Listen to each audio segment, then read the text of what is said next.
here on WEEI live in the Ford Clubhouse Fenway studio. And we're joined right now by Red Sox manager Alex Cora. He's brought to you by Shaw's and Star Market, perfecting the art of fresh. By Arbella, here for baseball fans, here for good. And by Sherwin-Williams. The Sherwin-Williams Pro Plus program helps you manage and grow your paint business. Alex Cora, how are we doing this week?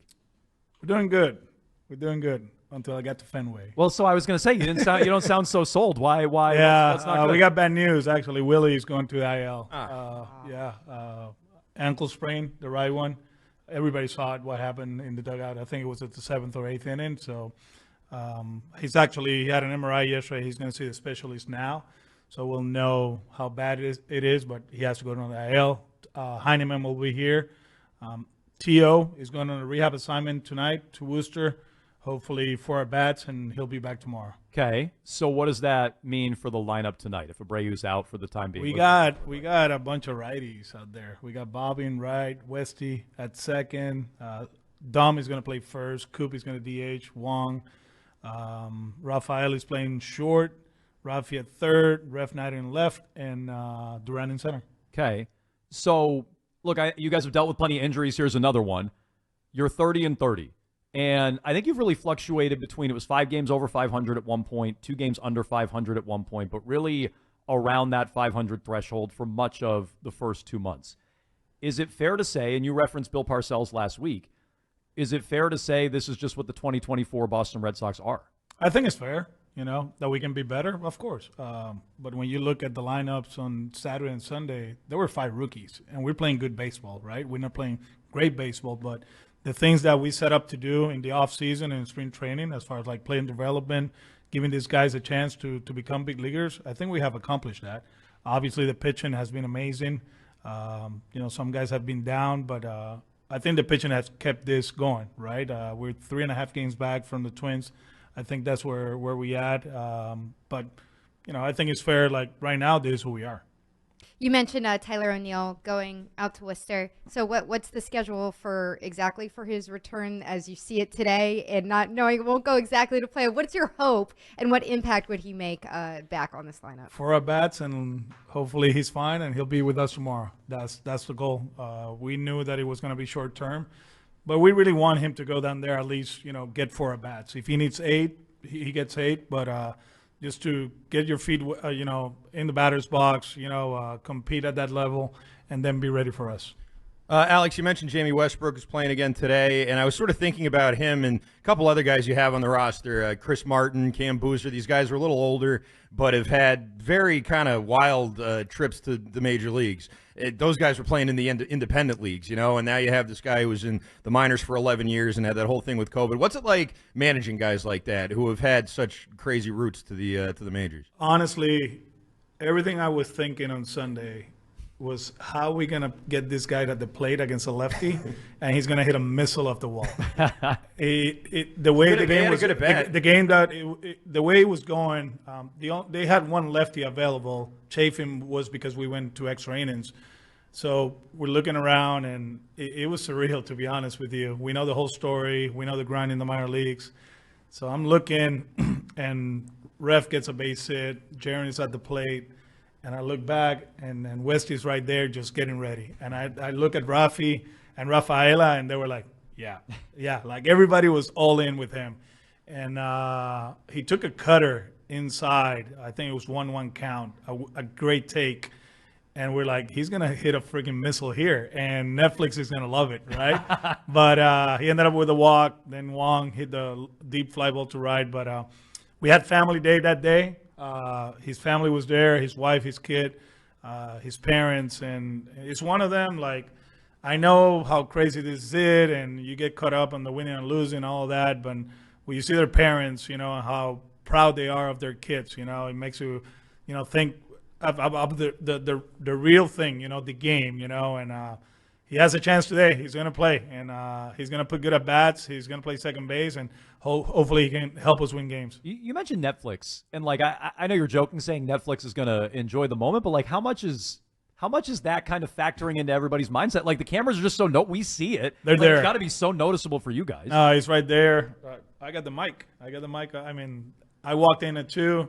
Chris, who's the sound guy, walks in, puts the mic on the desk, say thank you. put it on, and let's go. Pedroia was asking us last week, and Jason, the captain, was like, you know what? It's not a big deal. You know, we're reacting the same. We're talking about players and game planning and all that stuff. It's been good. I don't know how great it's going to be. Hopefully we can continue to be in the mix, you know, and we play meaningful games in September. That'll be a great story, but so far so good. Alex, I know you're a big basketball fan. So I like it. I'm sure you're looking. Do you see the forward picture to- of?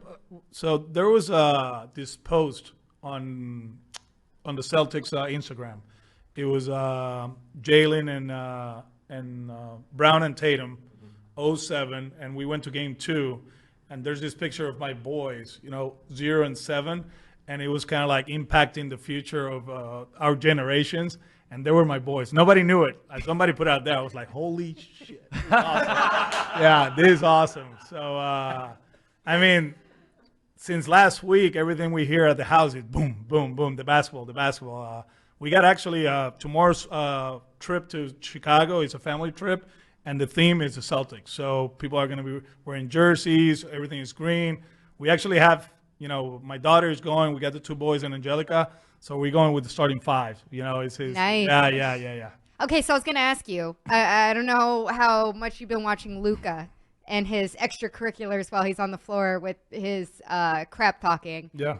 Who, when you look at when you were playing, do you remember being, you know, the person who used that kind of psychological crap talking? Pedroia was Pedroia. His first big league home run against AJ Burnett at the Skydome. He goes 100 miles per hour in, 200 miles per hour out. You know, and this kid only had like 20 at bats in the big leagues. Pedroia was like up there. Yeah. Nobody you played against ever? Who you were Against, like, not really. There were a few instances that, you know, Ryan Garco, remember first baseman? No. Garco, Cleveland. So we were down 3-1 against them in 07. Beckett throws the great game in game 5. And after the game, he said the champagne tastes the same in Boston than in Cleveland. And he was all over the clubhouse. And we actually sent a bottle when we beat him. We sent a signed bottle to him. He's a GM. No, he's working somewhere. Doing something. Someone who's not working is the shortstop of the Pittsburgh Pirates. Another gambling sweep, it seems like. Yeah. Thoughts on that? Why is it still, like, are you guys not making it clear to the players that you can't do that or what? Well, you know what? Rule 21. We have to read it in English, Spanish, Japanese. It doesn't matter. You know, everybody knows what's going on. I was actually thinking about this before the news, and this is more about thinking about the NBA, gambling, the NFL, how they have to tell everybody that Grunk was questionable, right? And that's not for the opposition. That's more for the money, right? And the other day, it's not that we were hiding an injury, but we don't want to tell the opposition, this guy is down, this guy is down, this guy is down, and then this happens, you know? And where we at right now, gambling-wise, is running the business, you know?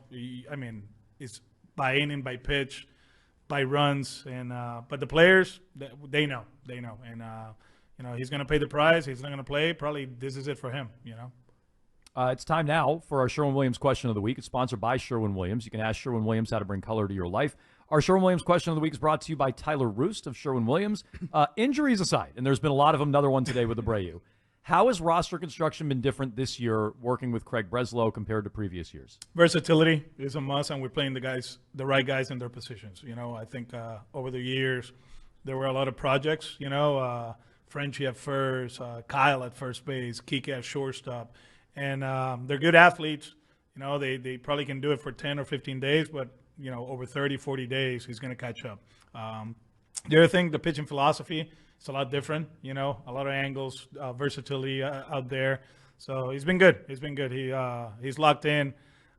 Sometimes I got to slow it down to him and say, how you doing? You know, because everybody's like, Alex, are you doing okay? I'm like, no. How you doing? This is the first time in this madness, you know, and so far so good. Okay, that's our Sherwin-Williams question of the week. If you have paint questions, you can ask Sherwin-Williams. Okay, good trip down memory lane with Ryan Garco. Hopefully next week we don't have any more injuries to update. Hopefully. Have a good trip, and we'll talk to you next week. Thank you. All right.